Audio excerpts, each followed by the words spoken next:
Hola. Bienvenido a Lexora. Aquí encontrarás contenido diseñado especialmente para estudiantes de Derecho como tú. En este canal, hacemos que estudiar sea más simple y efectivo, con clases cortas, claras y completas, basadas en los planes de estudio más importantes de México.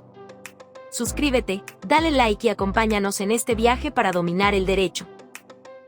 En esta clase, vamos a estudiar el Bajo Imperio Romano, la última etapa de la evolución de Roma como civilización. Este periodo surge tras 48 años de crisis y anarquía, marcados por constantes amenazas tanto internas como externas. En el exterior, las provincias fronterizas sufrían ataques continuos de pueblos bárbaros, presionando los límites del imperio. En el interior, el poder civil fue cediendo ante la creciente influencia y control del ejército, lo que provocó un desmoronamiento institucional. En este contexto, debemos destacar que el inicio de esta etapa se sitúa en el año 236, tras la muerte de Alejandro Severo, y se extiende hasta el año 284, cuando Diocleciano toma el poder y reorganiza profundamente el imperio. El Bajo Imperio Romano, también conocido como tetrarquía o dominado, abarca el periodo entre el año 284 y el 476, momento en que ocurre la caída del Imperio Romano de Occidente. Sin embargo, esta caída no representó el fin de la civilización romana en su totalidad. El Imperio Romano de Oriente, también llamado Imperio Bizantino, sobrevivió por otros 10 siglos, hasta su caída definitiva en 1453, cuando los turcos otomanos tomaron Constantinopla. Esta etapa es clave para entender la transición de la antigüedad al medioevo, y el legado duradero de Roma en la historia universal. Vamos a ver ahora la obra de Diocleciano. Diocleciano fue una figura clave del Bajo Imperio Romano, y su ascenso al poder en el año 284 marcó una ruptura total con las viejas instituciones republicanas, que habían sobrevivido, aunque debilitadas, durante el Principado. Al llegar al poder, Diocleciano tuvo que enfrentar dos problemas fundamentales. En primer lugar, la vasta extensión del imperio. Gobernar eficientemente un territorio tan grande resultaba insostenible bajo un liderazgo único. Y en segundo lugar, la falta de normas claras para la sucesión en el trono. Esto había provocado décadas de inestabilidad y conflictos internos. Para resolver estos problemas, Diocleciano implementó dos soluciones muy simples, pero efectivas. Para facilitar el control del territorio designó a Maximiano como su colega en el gobierno, confiándole el control del occidente, mientras él permanecía en el oriente. Ambos ostentaban el título de Augusto, pero siempre bajo la preeminencia de Diocleciano. Y para facilitar la sucesión en el gobierno, designó a 2 césares y organizó un sistema de uniones matrimoniales. Es decir, que Diocleciano solo se centró en el control de Oriente, y delegó en Maximiano el control de Occidente. Posteriormente, en el año 293, para reforzar esta división y facilitar la sucesión, cada Augusto designó un césar como sucesor. Galerio, césar de Diocleciano.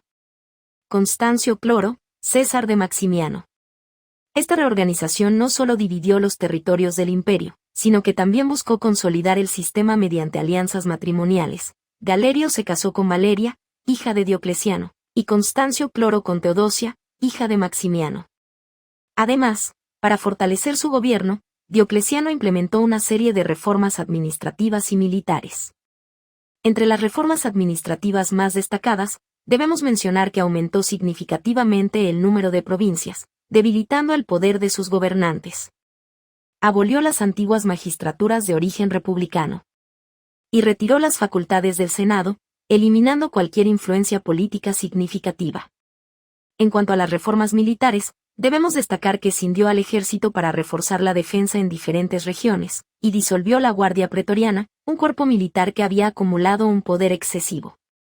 Por otro lado, en cuanto a las reformas económicas, debemos destacar que, en respuesta a la crisis económica, adoptó medidas radicales. En primer lugar, llevó a cabo una reforma fiscal, estableciendo un sistema más eficiente para recaudar impuestos. En segundo lugar, implementó una reforma monetaria, introduciendo una nueva moneda, para enfrentar la depreciación total de la anterior. Y en tercer lugar, con el Edicto del Máximum, fijó precios máximos oficiales para la compraventa de mercancías, buscando controlar la inflación y estabilizar la economía. Finalmente, También debemos mencionar que aunque muchas de sus políticas fueron innovadoras y eficaces, Diocleciano es recordado también por su persecución a los cristianos en el año 303, considerada la más cruel y violenta de la historia romana. Este acto marcaría una transición hacia el conflicto religioso que definiría el imperio en los años posteriores. Con estas reformas, Diocleciano sentó las bases de un gobierno más centralizado y autoritario, cambiando el curso de la historia del imperio romano. Constantino, hijo de Constancio Cloro y Helena, dejó una marca indeleble en la historia del Imperio Romano. Gobernó más de 30 años, siendo el único de los sucesores de Augusto en alcanzar este logro. En el año 312, Constantino venció a su cuñado Magencio en la batalla de Puente Milvio, consolidando su poder y poniendo fin al sistema de la tetrarquía instaurado por Diocleciano. En el año 313 dictó el Edicto de Milán. Este decreto marcó un hito en la historia religiosa del imperio, ya que permitió la tolerancia religiosa.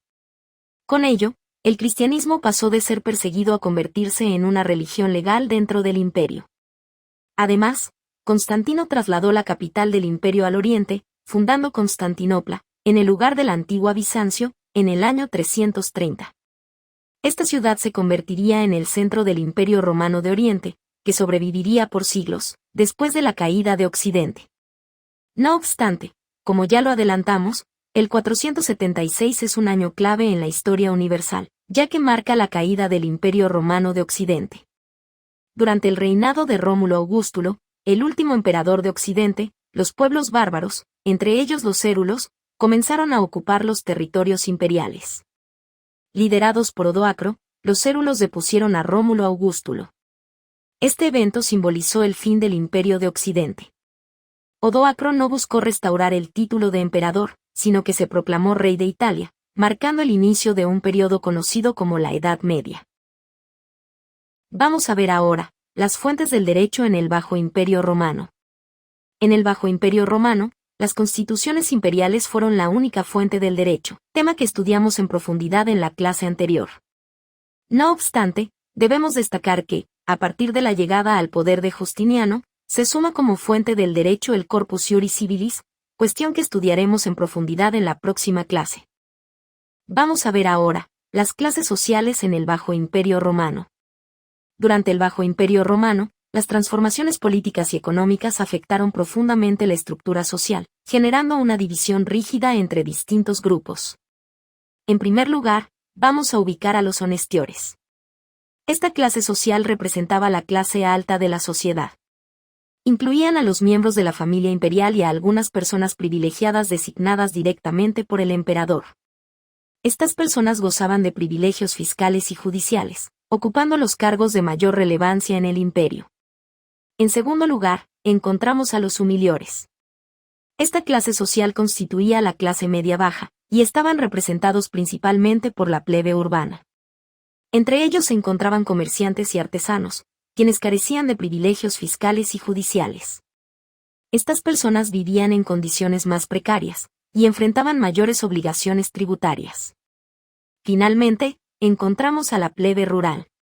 Este grupo estaba compuesto por los colonos, quienes trabajaban como arrendatarios o subarrendatarios de tierras. Se encontraban sujetos al régimen de adscripción a la tierra, lo que significaba que no podían abandonar los terrenos que cultivaban. Este sistema se convertiría, siglos después, en la base del servicio de la gleba durante la época feudal. Como podrán imaginar, la rigidez social en el Bajo Imperio Romano reflejaba la creciente centralización del poder y las dificultades económicas del periodo. Este sistema sentó las bases para la configuración social de la Europa medieval, marcando el fin de la flexibilidad social característica de los primeros siglos de Roma. Y así llegamos al final de esta clase. Espero que te haya sido útil y que ahora tengas una mejor comprensión de este tema. Si te quedaron dudas o tienes alguna pregunta, no dudes en escribirnos en los comentarios. Siempre estamos atentos para ayudarte y responderte lo antes posible. Recuerda que en nuestra página web, lexora.com.mx, encontrarás más recursos para complementar tus estudios. Y como agradecimiento por llegar hasta aquí, en el primer comentario de este video te dejamos un enlace directo a un resumen completo sobre este tema, que podrás consultar o descargar. En Lexora, nos sostenemos gracias al apoyo de estudiantes como tú. Cada donación o membresía nos permite seguir creando contenido educativo accesible y de calidad.